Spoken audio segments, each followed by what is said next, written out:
Hi guys, how are you doing? Hope you're well.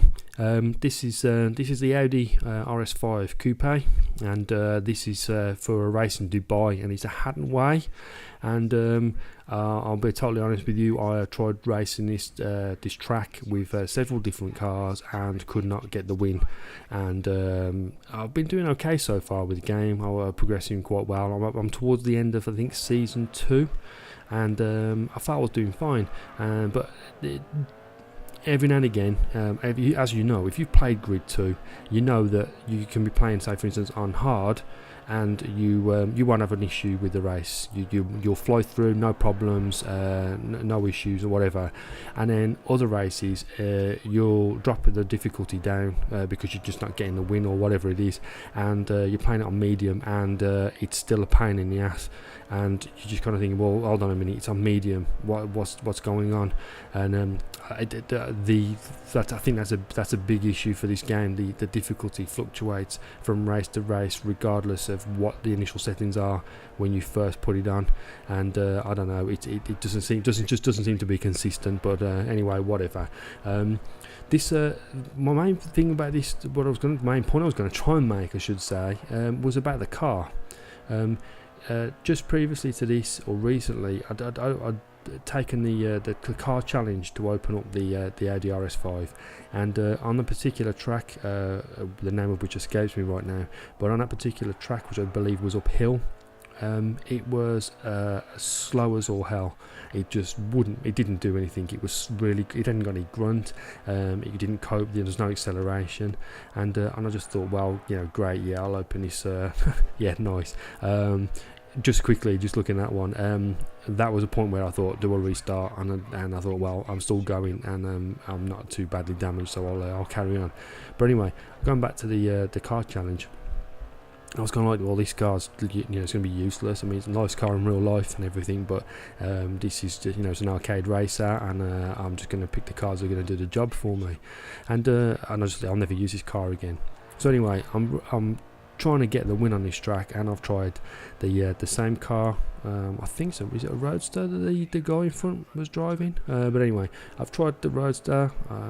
I've tried one of the other Nissans. I think I even tried the Golf, and I just wasn't getting close enough or getting the win, regardless of how good or bad my driving was. And I was kind of getting a bit fed up, and I'd settled for second place.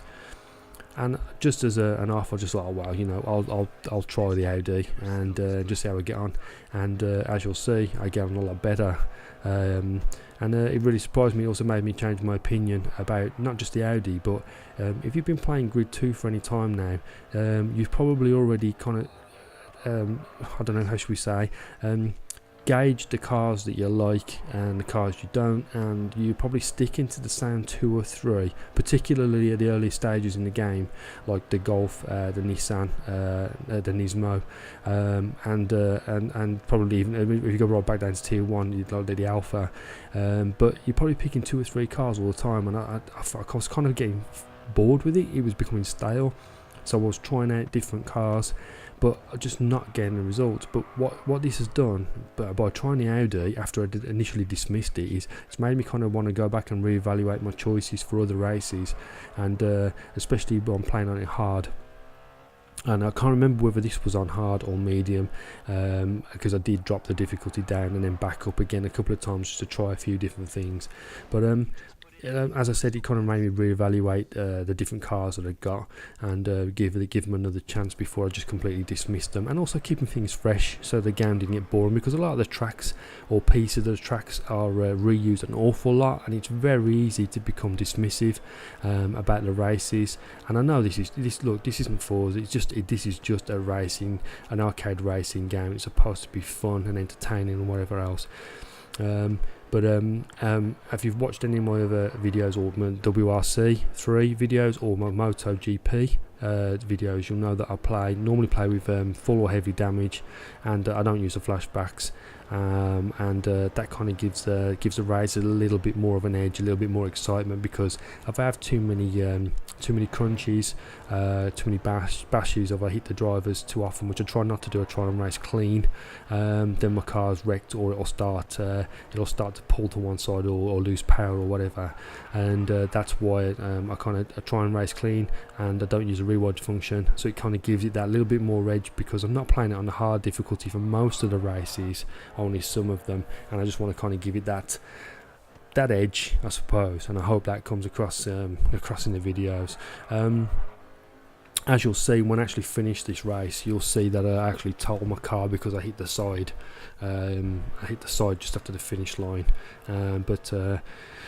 yeah, anyway, very enjoyable. I'm glad I got the win in the end, and regardless of some terrible driving. Anyway, guys, I hope you enjoyed the video. If you did, if you can give it a like, a comment, or a subscribe, and I'll hopefully catch you on the next one. Cheers, guys. Take care.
Toast. Sorry, buddy.